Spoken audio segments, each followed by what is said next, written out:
5টা নামঘৰ হোৱাই ভাল হৈছে নে বেয়া হৈছে? আমি কৈছো ভাল হৈছে, আৰু 4টা হওক, ভাল হ'ব। কেলে ভাল হ'ব? যে একেলগে যেতিয়া 5টা নামঘৰত দবা মাৰিব, গাঁওখন এক আধ্যাত্মিক পৰিৱেশ হ'ব। একেটা সময়তে যেতিয়া নামঘৰৰ প্ৰাৰ্থনা গাব, তেতিয়া গাঁওখন সুন্দৰ হ'ব। আৰু একেটা প্ৰতিটো নামঘৰতে মাহৰ মাজত কিবা নহয় কিবা এটা হৈ থাকিব। এই আজি বা নাম হ'ল, আৰু কোনোবাটো নামঘৰত গীতা হ'ব, কোনোবা নামঘৰত ভাগৱত, ভাল হ'ল, এইটো ভাল। কিন্তু এই নামঘৰবোৰৰ ভাগ ভাগ কৰিছে, আপত্তি নাই। কিন্তু বেয়া হ'ব কেতিয়া? যেতিয়া হৃদয়বোৰ ভাগ ভাগ হ'ব, তেতিয়া বেয়া হ'ব। যেতিয়া মনবোৰ ভাগ ভাগ হৈ যাব, তেতিয়া বেয়া হ'ব। চিন্তাবোৰ যেতিয়া যিদিনা বেয়া হ'ব, সিদিনা বেয়া হ'ব। সেই কথা, অৰ্থাৎ 4টা ভাই ককাই আছে, 4টা ভাই ককাই বেলেগ বেলেগ ঘৰ ধুনীয়াকৈ বনাই বনাই আছে, একো বেয়া নহয়। কেলে এইকাৰণে বেয়া নহয়?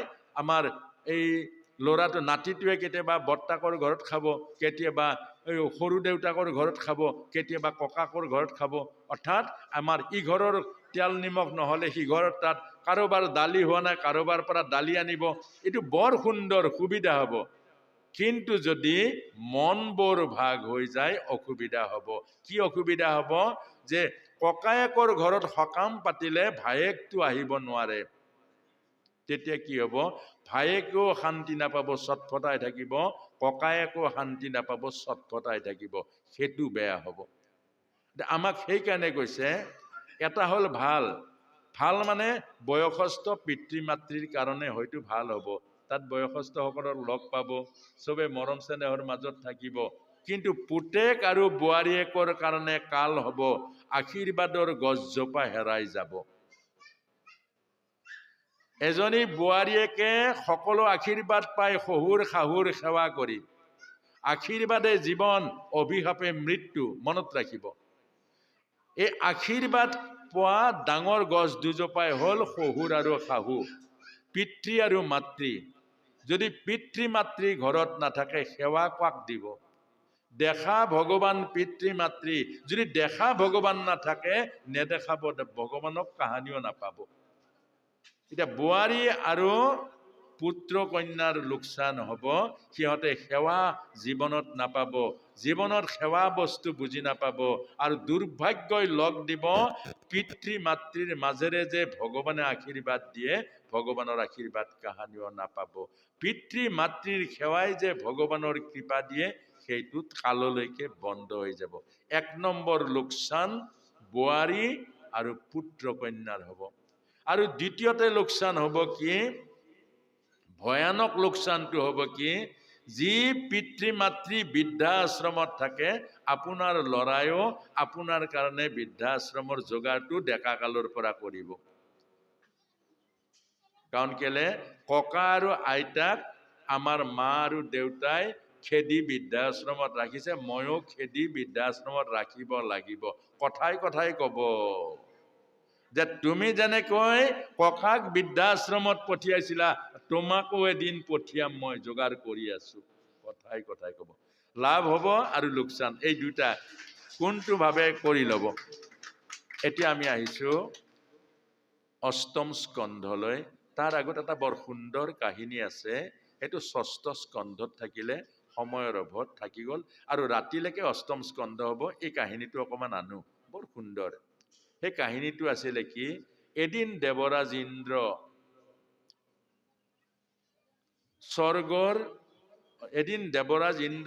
স্বৰ্গত বহি আছিলে, শচী মাতাৰ লগত ঘৰুৱা আনন্দত কথা বতৰা পাতি, হাঁহি ধেমালি কৰি শচী মাতাৰ লগত, আৰু স্বামী আৰু ভাৰ্যাৰ কেতিয়াবা মধুৰ সেই আলোচনাবোৰ থাকে নহয়।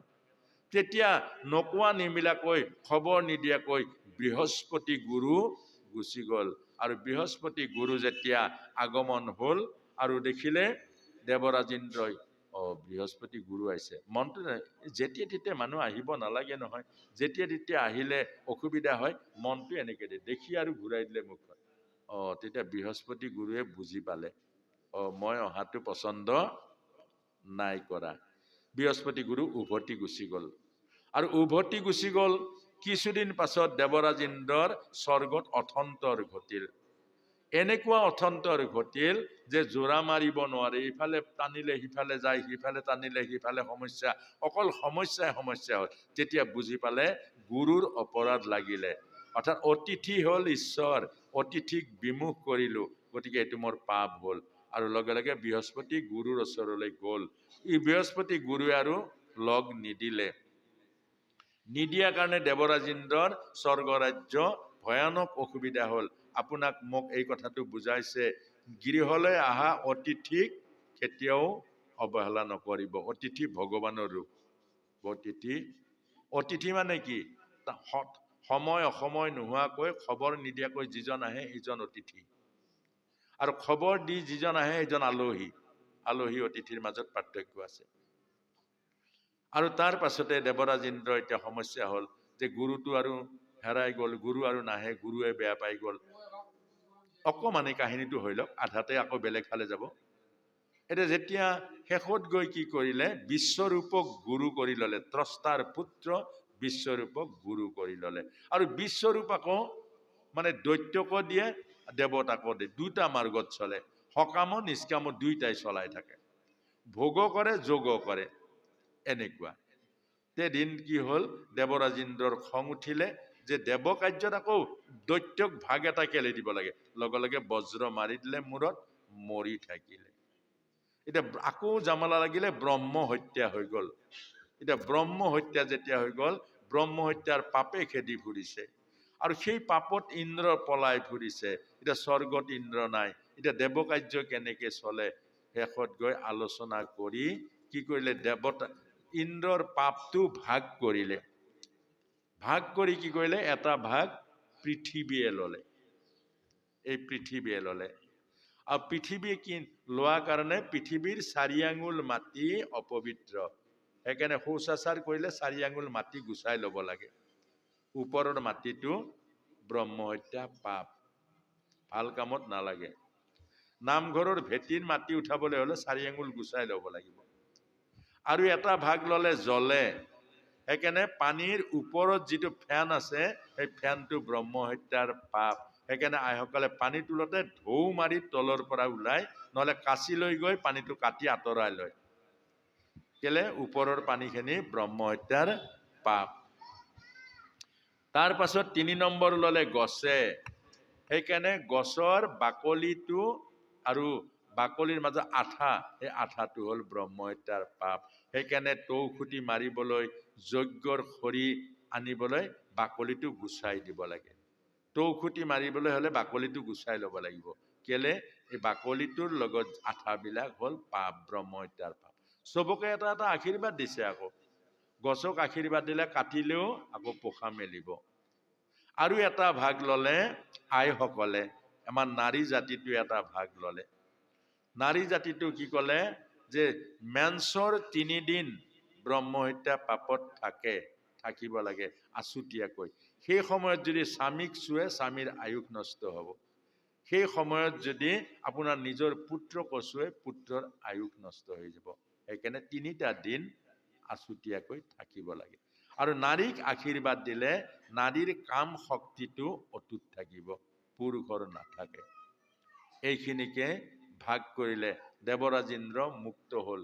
মুক্ত হোৱালেও আৰু সমস্যা নগ'ল। তাৰ পাছতে কি হ'ল যে আকৌ ত্ৰষ্টাৰ পুত্ৰ বধ হোৱাৰ পাছত আকৌ সাধনা কৰি কৰি বৃত্তাসুৰৰ জন্ম হ'ল। আৰু বৃত্তাসুৰে এতিয়া দেৱৰাজ ইন্দ্ৰক মাৰিবৰ কাৰণে একদম খাই পেলাই পেটৰ ভিতৰত সোমাল। তেতিয়া বৃত্তাসুৰক মাৰিবৰ কাৰণে এটা যজ্ঞ কৰিলে। আৰু সেই যজ্ঞ কৰোঁতে মন্ত্ৰটো ভুল হ'ল। মন্ত্ৰটো মাতিব লাগিছে, ইন্দ্ৰৰ শত্ৰু নিধন হওক, আহুতি দিব লাগিছে। কিন্তু চুটিকে কৰিলে, ইন্দ্ৰ শত্ৰু নিধন হওক, মানে ইন্দ্ৰহে মৰক। যজ্ঞ কৰিলে ইন্দ্ৰ, আৰু কৈছে মৰক ইন্দ্ৰ। সেইকাৰণে যে আমাক কৈছে যে ভাগৱতৰ পাঠ কৰিছে, সকলোৱে পাঠ কৰিব নোৱাৰিব। বহুতে এনেকুৱা কৰে, এই ৰাতিহে কোনো নুশুনে, 2-এজনে এই কাহ একো নহয়। নহয়, ভাগৱতৰ পাঠত যদি শব্দবোৰ পৰি যায় মানে ভুল হয় ফল নাপাব 7 দিন নালাগে এবছৰ কৰিলেও ফল নাপায় মন্ত্ৰ যদি ভুল হৈ যায় কোনো ফল নাপায় মনত ৰাখিব নম্বৰ নাপায় শব্দ ভুল হলে ৰাম বুলি ক'লে শব্দ নম্বৰ আছে কাম বুলি ক'লে নম্বৰ আছে জানো সেইকাৰণে আপুনি 10 পাত লিখক যদি ভুল হৈ যায় নম্বৰ নাপায় এইকাৰণে আমাক এইটো শিকাইছে যে সেইকাৰণে শেষত গৈ সেই বৃত্তৰ পৰা বচালে দধিচিয়ে হাড় এডাল দিলে অৰ্থাৎ দধিচিৰ হাড়েৰে ইন্দ্ৰই বজ্ৰ বনালে আৰু সেই বজ্ৰৰ দ্বাৰা বৃত্তাসুৰ বধ হ'ল তাৰ পাছতে দেৱৰাজ ইন্দ্ৰ তাৰ পৰা মুক্ত হ'ব পাৰিলে জানো নোৱাৰিলে কেতিয়া পাৰিব অষ্টম স্কন্ধ সাগৰ মন্থনলৈকে আহিছো এতিয়া আমাৰ সময় প্ৰায় হৈ আহিছে আৰু মাৰি প্ৰভু আপুনি কি প্ৰশ্ন আছিলে কওক